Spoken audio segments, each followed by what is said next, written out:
Vous êtes sur l'épisode 110 avec mon invité Loïc Passicos. Bonjour et bienvenue sur l'Accélérateur. L'Accélérateur, eh bien, c'est le show sur lequel à chaque épisode, je vous présente des experts et champions entrepreneurs qui nous livrent le secret de leur succès en lien avec le marketing, les ventes ou l'entrepreneuriat. Je m'appelle Marco Bernard, je suis entrepreneur en série depuis 25 ans et je vous aide à accélérer vos résultats. Merci beaucoup d'être ici avec moi aujourd'hui. C'est le temps de propulser votre entreprise.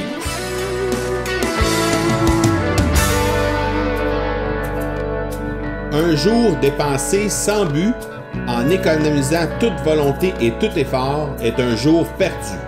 C'est une citation d'Henri-Frédéric Amiel. Êtes-vous satisfait de votre journée aujourd'hui, de ce que vous avez accompli et hier, mais surtout, qu'allez-vous faire de demain pour que vous soyez vraiment fiers de vos accomplissements? Loïc Passicos, alias Loïc le monétisateur, c'est un petit nouveau dans le paysage du marketing numérique. Il y a quelques mois, il a décidé de créer un modèle de vie autour de ce qu'il aime. Diplômé d'un Master 2 en Web Marketing et Communication et originaire d'un petit village du sud-ouest de la France, il vit à Bordeaux depuis maintenant 3 ans. Son objectif est simple, il souhaite transmettre tout ce qu'il a appris et tout ce qu'il va apprendre sur le fonctionnement et les différents mécanismes du business en ligne. Chaque jour, il partage des astuces et des outils qui aident à avancer pas à pas et en même temps que lui, pour enfin vivre vous aussi de votre passion. Je le reçois aujourd'hui afin qu'il nous partage ses meilleures astuces lorsque, en démarrage, vous désirez générer du trafic sur votre site et grossir votre liste d'emails. On a parlé entre autres de ce qui fonctionne et ce qui ne fonctionne pas en termes de génération de trafic, de comment il mesure efficacement ses efforts afin de savoir s'il s'en va dans le bon sens, de ses stratégies pour convertir ce trafic en courriel sur sa liste de courriels de façon efficace. Encore une fois, de ce qui fonctionne et ce qui ne fonctionne pas en termes de méthode de capture de courriel et finalement des stratégies qu'on peut mettre en place pour la suite des choses une fois que ces 2 étapes sont bel et bien enclenchées et réussies. Si vous aimeriez régler une problématique précise de votre entreprise, je vais vous inviter à passer par le marcobernard.ca/question afin d'enregistrer une courte question. Moi, je vais vous trouver l'expert collaborateur afin de bien répondre à cette problématique en moins de 120 secondes. Alors, n'hésitez pas à passer sur le marcobernard.ca/question afin de bien laisser votre question. Et le fan de cet épisode, eh bien, c'est Emmanuelle Duchesne. Emmanuelle qu'on a reçue récemment sur l'Accélérateur, elle a eu la gentillesse de me laisser un message sur LinkedIn et ça va comme suit. Marco est un excellent intervieweur. Il est intéressé par son sujet. Il pose des questions pertinentes qui rendent les entrevues fort intéressantes pour son auditoire. Les intervenants ont des backgrounds et expériences variées afin de proposer différents angles et points de vue. Merci énormément, Emmanuelle, pour ce message. C'est super apprécié. Et merci à vous de faire comme elle et de laisser, avec le plus de détails possible, vos coordonnées, votre avis et votre note sur iTunes ou encore si vous désirez laisser simplement un commentaire sur ma page Facebook ou sur Instagram, vous pouvez le faire au facebook.com/mmarcobernard ou instagram.com/mmarcobernard afin que je puisse vous saluer à titre de fan de l'épisode pour un prochain épisode et du même coup, vous saluer dignement, c'est-à-dire diriger les gens vers vous, vers vos profils de médias sociaux ou encore vers votre site Internet. Alors, et je me permets de vous rappeler également que vous pouvez toujours vous inscrire si jamais ce n'est pas déjà fait. Si c'est votre première visite sur l'Accélérateur aujourd'hui, eh bien, vous pouvez vous inscrire sur votre lecteur d'écoute de podcast favori afin de recevoir les alertes à chaque fois qu'un nouvel épisode de l'Accélérateur est diffusé. Vous allez trouver l'Accélérateur sur iTunes, sur Stitcher, iHeartRadio, Google Play, Spotify, ainsi que, évidemment, sur mon site internet, le marcobernard.ca. N'hésitez pas à vous y inscrire et à laisser des avis et des commentaires. Ça me fait vraiment chaud au cœur de vous lire. Le partenaire de l'épisode, eh bien, c'est Productions Extrêmes. C'est une entreprise familiale qui est en affaires depuis 1956 et qui se spécialise dans la confection de collections privées pour entreprises. Qu'on parle de vêtements à l'effigie de votre compagnie ou encore d'articles promotionnels arborant votre logo, Production Extrême saura vous conseiller afin de faire en sorte que vous vous démarquerez. Dans cette ère numérique, Production Extrême continue tout de même de vous servir avec des directeurs de compte dédiés et ainsi pouvoir vous conseiller efficacement à travers le million de produits disponibles sur son site Internet. Pour vous démarquer, vous les trouverez au marcobernard.ca/extrême. Il est Loïc, le monétisateur sur le web. Je vous présente le seul et unique Loïc Passicos.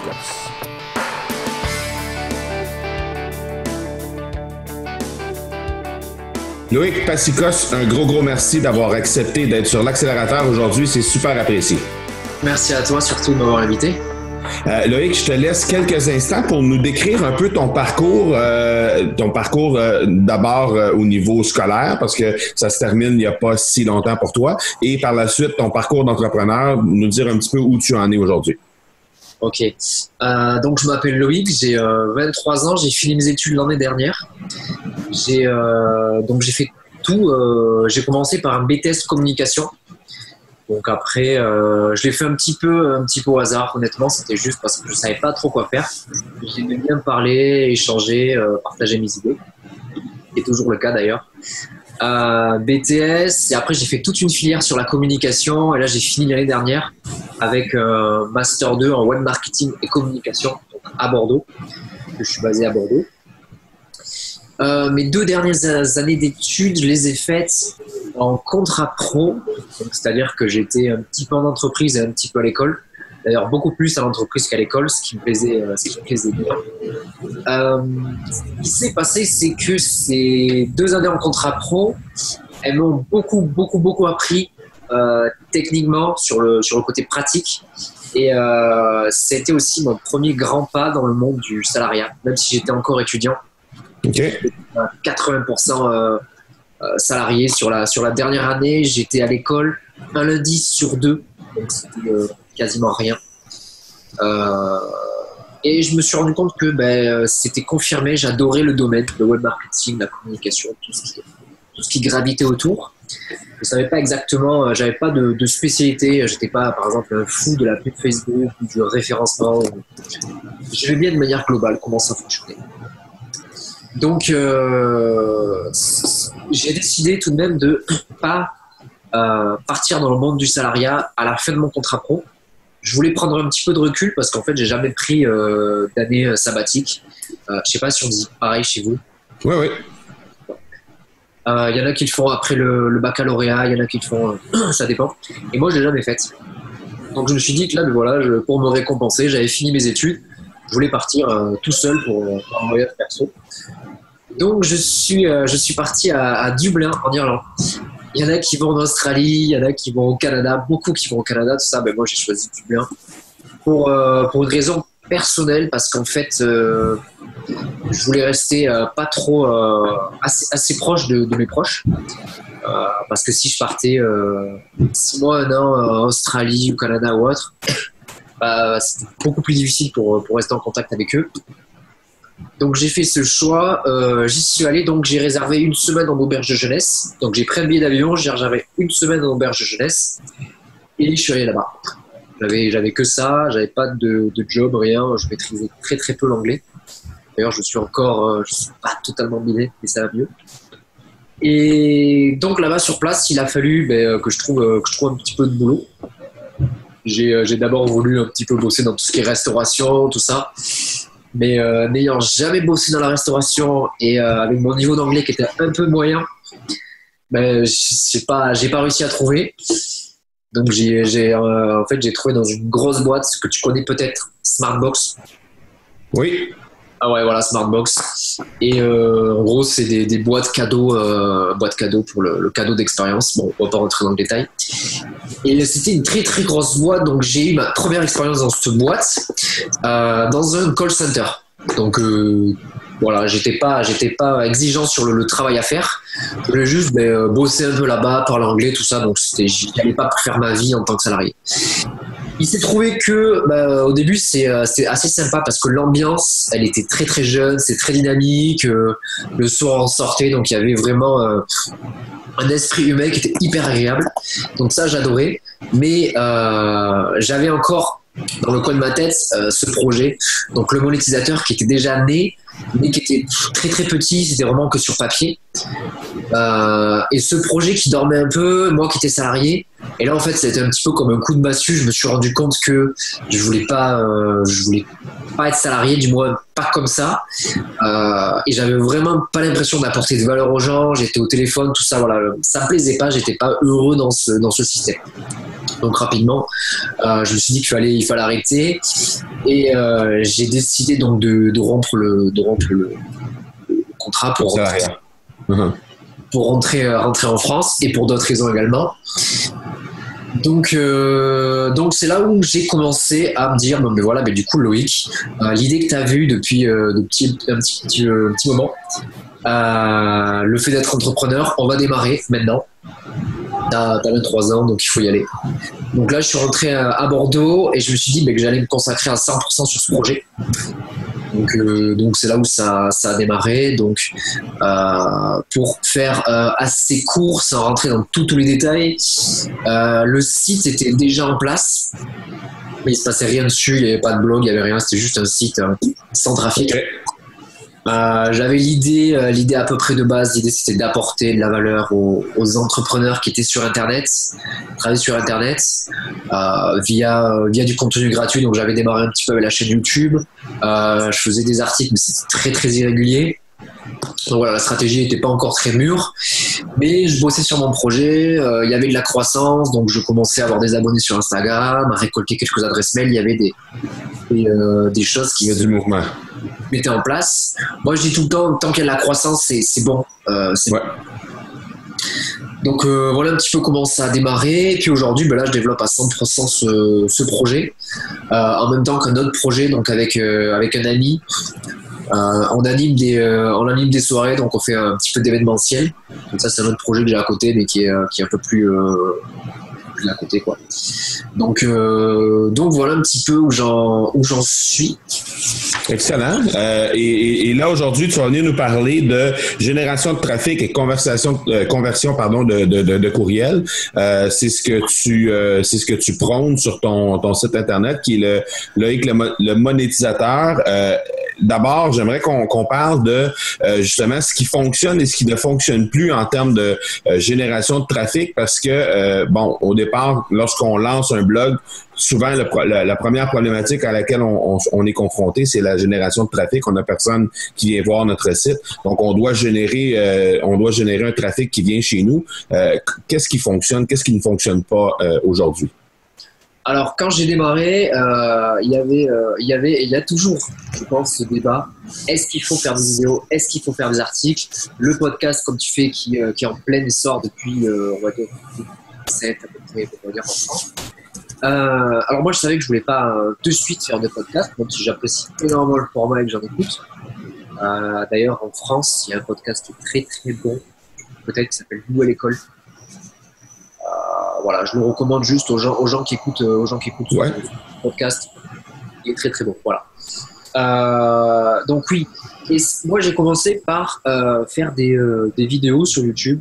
L'idée c'était vraiment proposer du contenu gratuit qui ait de la valeur ajoutée tout en me faisant plaisir. Donc voilà, j'ai commencé par les vidéos. Au début ça a été hyper compliqué, montrer son visage face caméra, tout ça, voilà, c'était une étape assez importante. Et j'écrivais des articles, mais pas très régulier. Il s'est trouvé que j'avais déjà mis en place un système pour récolter des mails, mais les mails, j'en récoltais pas des masses. Chaque mail, c'était une énorme victoire. J'en avais peut-être une petite dizaine, pas beaucoup. Et je me suis dit, bon, il faut que je choisisse entre la vidéo ou les articles. Et j'avais une personne qui a fait une formation avec moi, qui générait énormément de leads avec son blog, et qui me disait tu vas générer beaucoup plus de leads si tu fais avec un blog qu'avec des vidéos. Donc j'ai mis en pause la chaîne YouTube et je suis passé aux articles. Donc au début ça a été un peu galère parce que j'avais déjà en fait mon processus qui était en place pour les vidéos. À chaque fois que je faisais une vidéo, il y avait un processus que je répétais, et puis il y avait comme tout, mais ça allait. Donc quand j'ai commencé à mettre en place le blog, au début ça a été un petit peu la galère. Enfin, j'ai voulu mettre tout ce qu'il y avait de possible inimaginable sur la barre latérale de droite, des boutons de partage, vraiment une usine à gaz qui a été totalement simplifiée aujourd'hui. Aujourd'hui c'est beaucoup plus simple. Du texte, des images, quelques liens, tout ça.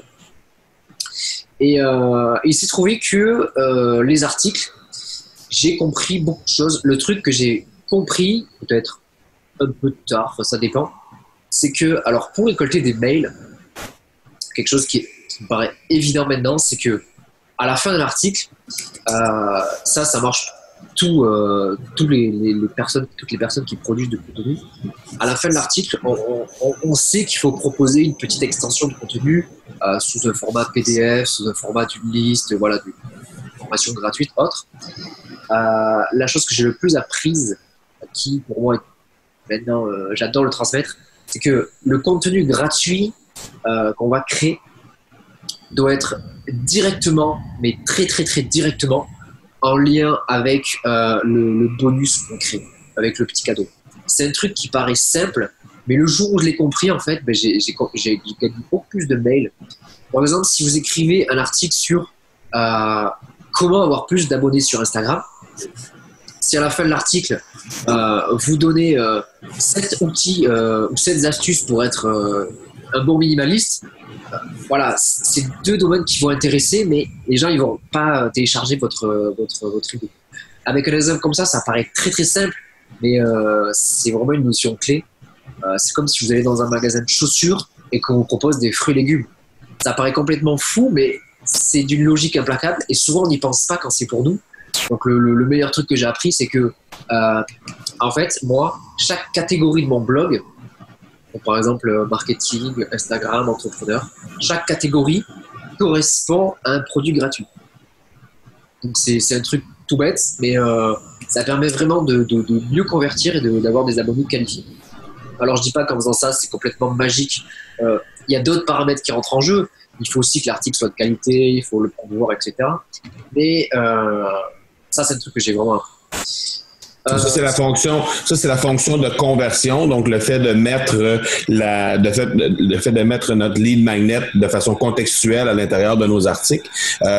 Pour générer du trafic pour venir, parce qu'on a beau être super bien structuré à l'intérieur de nos articles, s'il y a personne qui vient les lire à la base, on se retrouve devant le même problème. Donc, pour générer du trafic, pour attirer des gens à toi, qu'est-ce que tu utilises comme stratégie? Alors, mais bonne transition, parce que la deuxième chose que j'ai vraiment apprise au cours de ces dernières semaines, c'est qu'une personne qui écrit un article, elle a fait 50% du job. Même si elle écrit le meilleur article du monde, c'est 50% du job. Et si son article est bien, il sera jamais lu, ça pourra jamais marcher s'il n'y a pas de promotion. C'est un truc avec lequel j'avais du mal un petit peu au début. Le côté sans vendre, c'était juste de la promotion du contenu gratuit. Quand on débute, alors si on n'est pas forcément un expert dans le domaine, on n'ose pas trop dire hey, regardez ce que je fais et tout ça, alors qu'il n'y avait rien à vendre derrière. Et quand j'ai commencé à faire la promotion de mes articles de manière la plus simple du monde, via des groupes Facebook, etc., bah, de suite les gens ils ont commencé à venir. Et aujourd'hui, donc ça j'en parle dans ma formation, j'ai mis en place tout le process parce que moi en fait j'ai une particularité, c'est que j'utilise pas du tout de méthode payante. C'est-à-dire que moi la pub Facebook je m'y connais très peu, c'est pas du tout mon domaine, je le laisse à ceux qui connaissent et moi je crée du trafic gratuitement. Donc j'ai pas besoin d'avoir beaucoup de trafic, je préfère avoir peu mais qualifié que des milliers de gens qui arrivent et puis derrière si je mets en place un produit, c'est qu'ils vont pas forcément acheter. Donc voilà. Donc les 2 choses les plus importantes, comme tu disais, contextualiser le petit bonus, le lead magnet, le truc en plus. Et si vous faites pas la promotion de vos articles, même si au début vous avez un petit peu peur parce que votre mise en page elle n'est pas comme vous voulez, qu'il peut y avoir 2-3 fautes d'orthographe, ça c'est plein de choses qui vont s'améliorer au fil du temps. Et puis s'il y a de la valeur sur vos articles, que les articles, il y a des vraies astuces, il y a un côté pratique, vous donnez des outils dedans, ça fonctionnera. OK. Outre le fait de mettre en contexte les boîtes de capture pour en lien avec tes aimants clients, est-ce qu'il y a des trucs que tu peux partager aux gens en rapport avec comment je pourrais dire, le côté esthétique des pages ou le côté technique des pages? Est-ce qu'il y a des choses qui fonctionnent, des choses qui fonctionnent moins? Ah, c'est très marrant ce que tu me dis parce que ça fait encore une fois la transition. J'ai écrit à peu près, je crois, si je compte, 15 articles. Les 15 articles, au début, j'avais un gabarit en fait d'articles et que je mettais juste mon texte, je changeais et je répétais. Et au fil des articles, en fait, j'ai fait beaucoup de tests parce que moi, en fait, dans la vraie vie, je suis minimaliste et l'objectif de chaque jour, c'est avoir un business le plus simple possible, mais genre sur tous les aspects. Utiliser des outils simples, avoir un site simple, un message simple, etc. Donc ça, c'est vraiment un gros fil rouge. Et dans mes articles, c'est quelque chose que j'ai récemment mis beaucoup à l'épreuve parce qu'en fait j'avais une problématique, c'est que est-ce que la barre latérale de droite avait un intérêt, tu vois. Je me disais, est-ce que c'est utile ou pas de la conserver. Les gens ils viennent sur mon article pour avoir une réponse à leurs questions, des outils pratiques, mais moi je veux quand même récolter des mails. Comment on peut trouver un compromis entre un esthétique simple et minimaliste qui plaise aux gens, qui leur apporte de la valeur, tout en gardant le côté conversion. J'ai fait des petites recherches et j'ai vu que la barre latérale, en fait, elle servait à rien. Les gens, la plupart du temps, ils veulent la réponse. Alors là, c'est vraiment quelque chose, vraiment, c'est très personnel. Je dis pas qu'il faut pas de barre latérale à droite ou à gauche. Je dis juste que si la personne elle vient lire l'article pour avoir sa réponse à quelque chose, en temps 1, moi j'aime bien lui apporter la réponse et pas la distraire voilà, sur la droite ou sur la gauche. C'est vraiment quelque chose de personnel. Je connais plein de blogs qui ont une barre latérale et qui fonctionnent énormément. Voilà, ça c'est vraiment un choix, un, esthétique, et deux, la conversion n'est pas perdue si on enlève cette barre latérale. Donc par exemple sur les articles, tu peux regarder mon dernier article, il y a pas de barre latérale. Et le deuxième truc que j'ai enlevé, alors là j'ai trouvé un chiffre, je l'ai plus en tête, mais je crois que c'est 0,6% des gens, quelque chose comme ça, qui partagent vraiment les articles. Tu sais, avec la petite barre, tu peux partager sur Facebook, sur LinkedIn. Ouais. Je crois que c'est, j'ai pas le truc en tête, mais je crois que c'est minime le nombre de gens qui partagent vraiment les articles avec ces boutons. Donc j'ai décidé aussi de l'enlever. Voilà, après de base, comme je te disais, je suis minimaliste, donc j'aime bien quand c'est clair, simple. Il y a aussi un souci d'esthétique par rapport à ça. Et je me suis dit, du coup, vu que j'enlève la barre latérale de droite, dans la barre latérale de droite, j'avais des appels à l'action par rapport à venez vous abonner sur mon compte Instagram, sur ma page Facebook, un link magnet, etc. Je me suis dit, est-ce que si j'enlève ça, ça va pas du coup réduire totalement mon taux de conversion? Ce que j'ai fait tout simplement, c'est que j'ai mis les appels à l'action directement dans le texte. Et le taux de conversion n'a pas du tout baissé, bien au contraire, parce qu'en fait j'avais un meilleur taux de conversion dans les appels à l'action qui étaient dans mon texte, parce que j'en avais déjà un petit peu testé, qui étaient dans mes textes, que soit sur ma barre latérale de droite, soit en pop-up de sortie. Donc quand on quittait l'article, il y avait un petit pop-up. Voilà. D'ailleurs, ce petit pop-up, j'ai un taux de conversion qui est assez faible. Il existe, il est là. J'arrange souvent ce pop-up, mais c'est vrai que le meilleur taux de conversion que j'ai, donc c'est à titre personnel, voilà, ça engage comme mon blog, c'est vraiment les appels à l'action dans le texte. Est-ce que c'est des appels à l'action que tu fais sous forme contextuelle, ou bien c'est des visuels que tu vas aller placer à l'intérieur de ton texte à un certain moment, des images ou... C'est vraiment, alors encore un truc que j'ai simplifié, c'est qu'au début en fait, c'était pas contextuel déjà, petit. J'avais un seul lead magnet et je le mettais sur tous les articles. Sauf que quand j'écrivais par exemple l'article sur Instagram, j'avais mon e-book, les 5 piliers du business en ligne, qui n'étaient pas beaucoup téléchargés. Parce que les gens ils venaient pour Instagram. Les gens qui voulaient des conseils sur Instagram ne voulaient pas forcément compter ce genre de business en ligne. Donc voilà. Ouais. Donc, d'abord, c'était pas contextuel. Et après, ce que j'ai fait, c'est que en fait, j'avais un encart avec donc qui prenait la taille du texte, avec une image et dessus il y avait un titre avec le bouton. Ça aussi, donc ça marchait bien. Je l'ai encore simplifié. J'ai enlevé l'image, j'ai mis juste un encart avec un jaune assez pâle, contraste bien avec le texte, et un bouton bleu. Donc j'ai 2 appels à l'action dessus en général. J'en ai un qui fait en savoir plus. Donc ça c'est juste sur mes 2 derniers articles que je teste ça et ça marche, donc je vais le garder. J'ai un premier appel à l'action qui est en savoir plus, qui mène vers une page.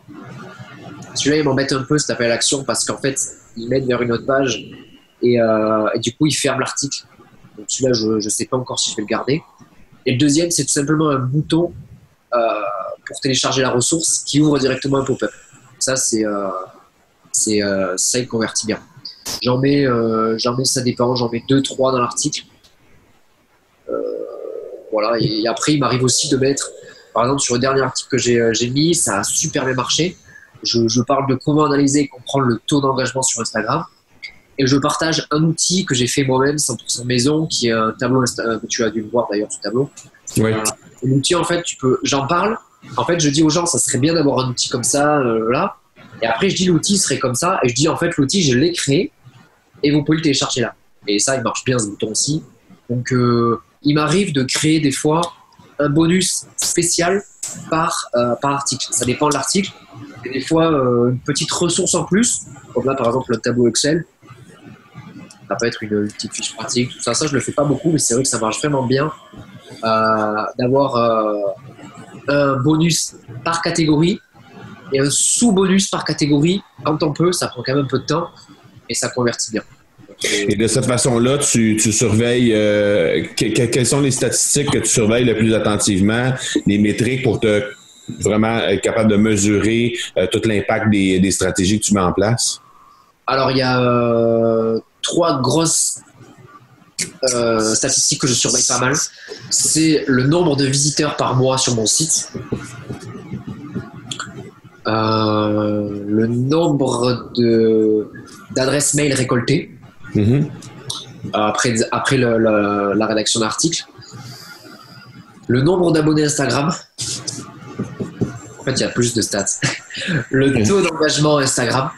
OK. Et bien, tu peux la dernière. Oui. Et le taux de conversion de mes pop-up sur mon site.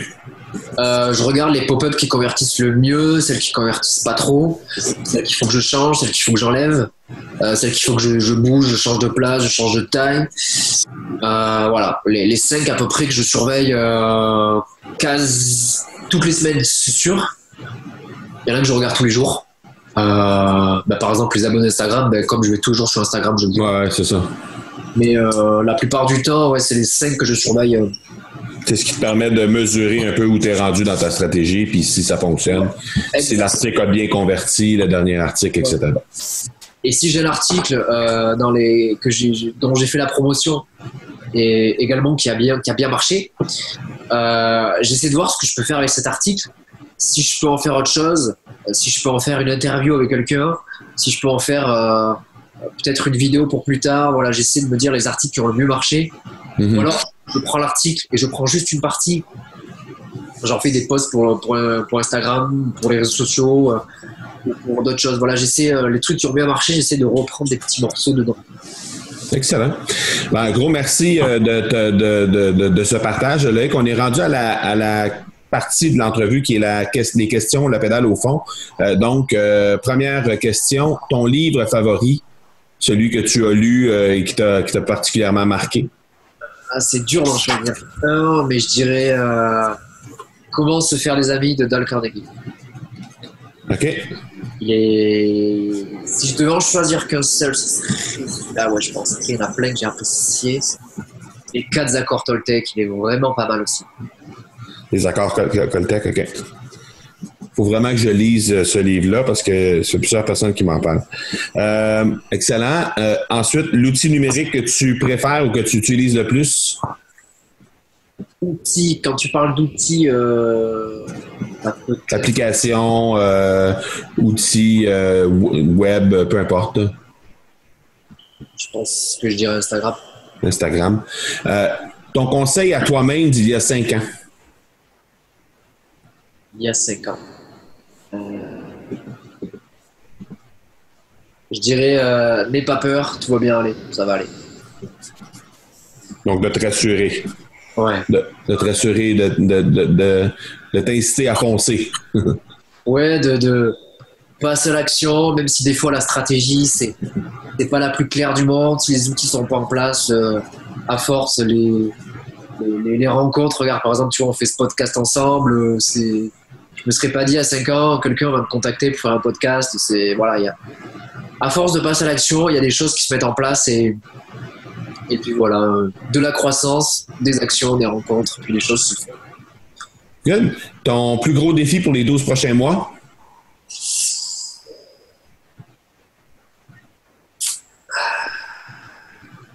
Je dirais générer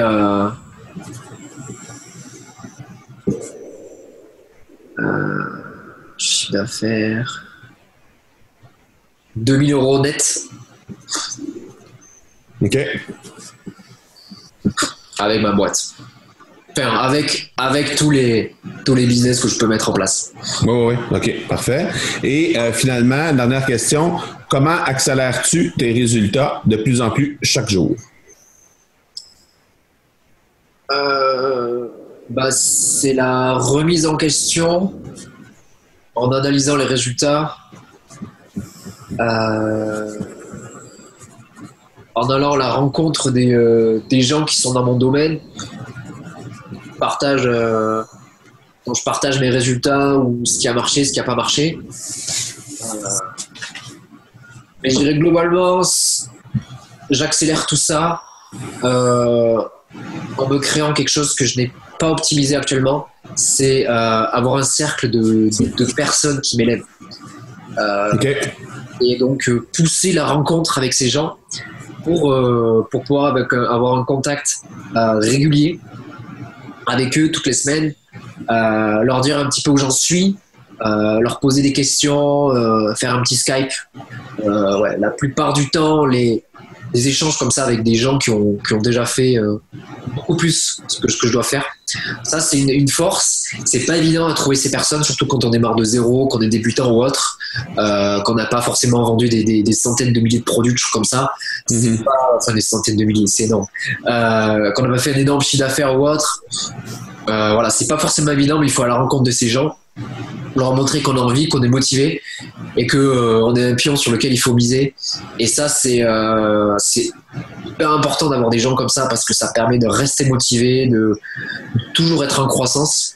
Et c'est pas un truc facile à faire. Enfin, pour moi, c'est pas un truc facile de trouver des perles comme ça, des gens qui disent OK, ben voilà, tu vas être, est-ce que je peux être est-ce que tu vas être mon mentor? Ça se fait pas clairement comme ça, mais trouver des mentors dans différents domaines, c'est hyper important. Avant, je pensais que c'était vraiment une notion. Quand j'entendais ça, je me disais, mais est-ce qu'on a vraiment besoin de mentors pour réussir? On peut pas se débrouiller tout seul, faire avec ce qu'on a déjà.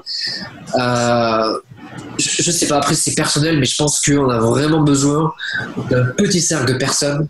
Je pense qu'on arrive à avoir 5 personnes à peu près qui peuvent nous guider vers le haut, juste avec un appel, un Skype, un texto, un WhatsApp. Ça peut vraiment aider, je pense.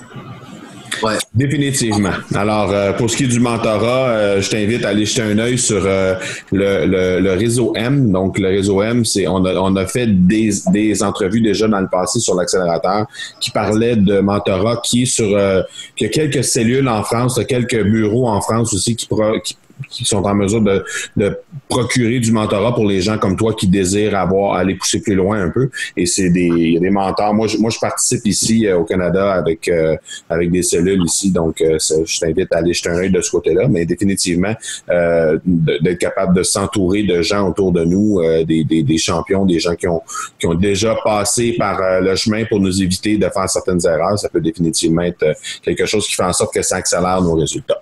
Loïc, un gros merci de ton passage sur l'accélérateur. C'était très, très, très apprécié et j'espère qu'on pourra se reparler très bientôt. Avec plaisir. On se suit sur Instagram de toute façon. Yes. Merci beaucoup. Bonne journée. Ciao. Merci beaucoup à Loïc pour son passage sur l'accélérateur. Évidemment, comme à l'habitude, je vous laisse dans les notes de l'épisode les liens pour rejoindre Loïc, que ce soit sur ses profils de médias sociaux ou encore sur son site internet. Je pense que vous avez pu remarquer que Loïc a un parcours, il en est à ses débuts au niveau de son parcours, mais c'est franchement intéressant de le suivre et de voir les stratégies qu'il utilise parce que probablement plusieurs d'entre vous êtes à vos débuts aussi dans l'entrepreneuriat. Et de cette façon-là, eh bien, vous allez voir comment lui fait les choses pour se démarquer au même endroit que vous êtes peut-être au moment où on se parle, ou soit un petit peu en avant ou un petit peu en arrière, peu importe à quel endroit vous êtes. C'est vraiment rafraîchissant de voir un jeune qui essaie de se démarquer en entrepreneuriat en utilisant des stratégies qui sont vraiment très, très, très originales. Alors, je vous invite à passer par ces différents liens qui sont dans les notes de l'épisode pour vous imprégner de l'univers de Loïc Passicos et je pense que vous allez vraiment y trouver votre compte. Je vous rappelle que vous pouvez trouver le partenaire de notre épisode Production Extrême au marcobernard.ca/extrême et qu'ils peuvent vous servir pour tous vos besoins en marketing par l'objet. Je vous rappelle également que si vous aimeriez régler une problématique précise de votre entreprise, eh bien, vous pouvez le faire à partir du marcobernard.ca/question au singulier afin de laisser une courte question et moi, je vous trouverai l'expert qu'il faut pour répondre à vos besoins. Voilà qui termine cet épisode 110. Je vous donne rendez-vous vendredi pour l'épisode 111. D'ici là, soyez bons, soyez sages et je vous dis ciao!